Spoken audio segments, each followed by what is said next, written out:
Spirit can't be taken away from you by the world. Note, where did the disciples receive the Spirit? They didn't receive it when they were in Galilee, where their businesses were, where their concerns were, where their fish were, where their taxes were. They received it in Jerusalem when they had no business. Jerusalem wasn't their place. They had nothing. They had no concern. They didn't have their business accounts. They didn't have their iPads or their iPhones.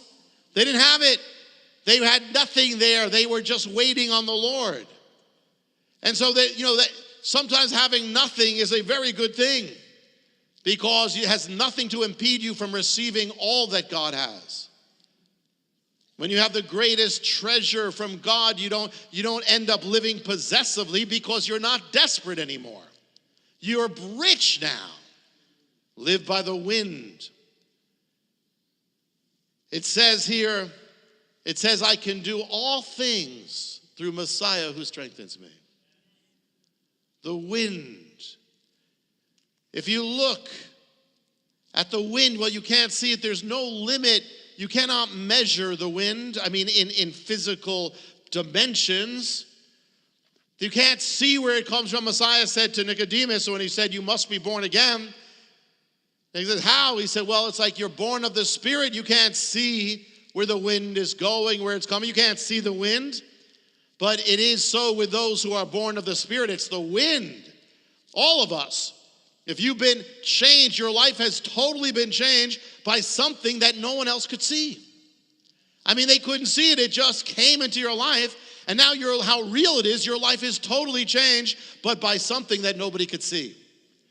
The wind, you cannot see the size of the wind. The nature of the wind is to blow. It goes against limits. How do you live? When you live by things, everything has a dimension, has limits. Everything is limited. You live bound. When I was in shop class in high school, we had shop class, or middle school, and we did mechanical drawings. Everything has dimensions. Everything has height, width, and depth. So the tablets of Sinai, you could put them on a mechanical drawing. It has that. Everything in the Old Covenant, you had a tabernacle with mechanical specifications. But when the Spirit came on the day of the law, there was no dimensions, no height, width, length, no limitations, no specifications of dimensions, because you can't measure the wind. What does it tell you about the flesh and the Spirit?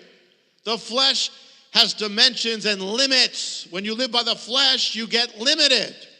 When you live by yourself, you get limited by yourself. However strong you are, that's your limitation. However smart you are, that's your limitation. Whatever you have, wherever you can only be at one place at one time, that's all limitations. And your emotions, limited. Your past, limited. Any problems you have, that's a limitation. But when you live by the Spirit, you're not living by the limitation of the flesh.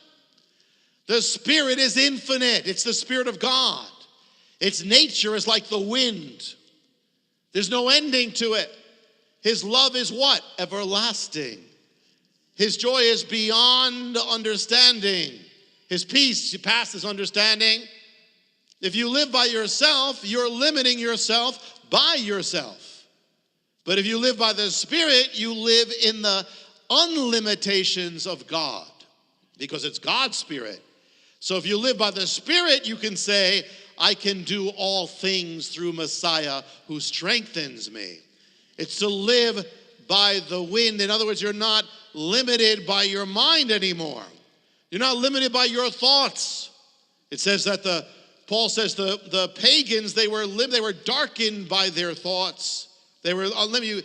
You can be like a circle in your thoughts. It becomes this nothing, this circle, and you're laying on your bed, it's going over and over. But you live by the Spirit. You're not living by your thoughts. You're living by God's thoughts.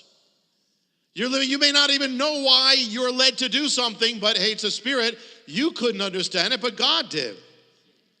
You could never figure it out. It may be something you were supposed to be somewhere. God knows exactly where you were supposed to be, knew what was going to happen, turned you. You were going by the mind of the Spirit. And you end up being much smarter than you are. Sometimes when you're talking and you're sharing the gospel, you say things, you say, how did that come out of my mouth? Wow, that's good.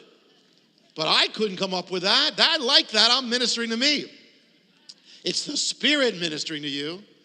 When you move in the Spirit, you become smarter than you are. You become more powerful than you are. You know, there's story after story of people. I mean, we're supposed to be on a plane, and the Spirit said no. They didn't know why the plane crashed. I mean, but one after the other, where they were supposed to be in a certain place at a certain, and there was something waiting for them. Then that happened to me. That's happened to me many times.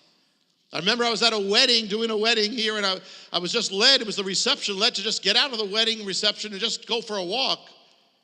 And I went for a walk, and there's a guy. One guy alone waiting, he's separated. And I walked there and he says, I've been waiting for you. He said, you know, when you were praying that prayer, when you did the wedding, you gave an invitation to pray a prayer, and I prayed that prayer, but I need help. I have questions about it. And so I did, but the Lord had me there by the Spirit. I didn't know. Lord had me go up a mountain. I didn't know. And a guy's waiting and says, I've been waiting for you.